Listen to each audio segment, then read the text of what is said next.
Karibu katika Dunia Leo, kipindi kinachokuletea habari nzito za kimataifa kwa uchambuzi wa kina. Leo tunakupeleka Mashariki ya Kati, ambako mvutano kati ya Iran na Umoja wa Ulaya umefikia kiwango cha juu kabisa. Tarehe 2 Februari 2026, serikali ya Iran ilichukua hatua ya kidiplomasia isiyo ya kawaida kwa kuwaita pamoja mabalozi wote wa nchi za Umoja wa Ulaya walioko Teheran. Hatua hii ilifuatia uamuzi wa nchi kadhaa za Ulaya kulitangaza Jeshi la Walinzi wa Mapinduzi ya Kiislamu IRGC kama kundi la kigaidi.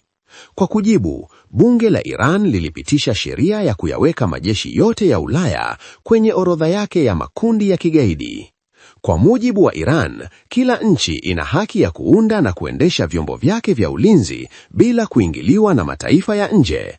Iran pia imeweka wazi kuwa imeandika rasmi malalamiko yake kwenye kumbukumbu za diplomasia za kimataifa, ikiwa ni maandalizi ya hatua zitakazofuata.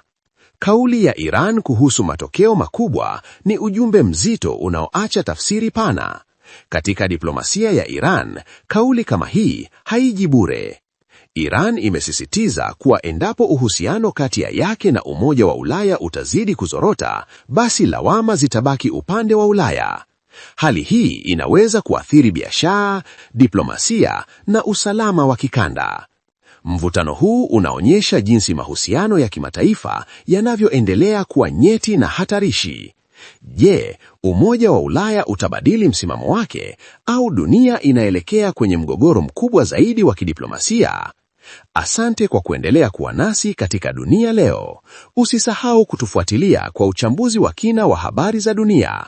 Tukutane tena wakati mwingine.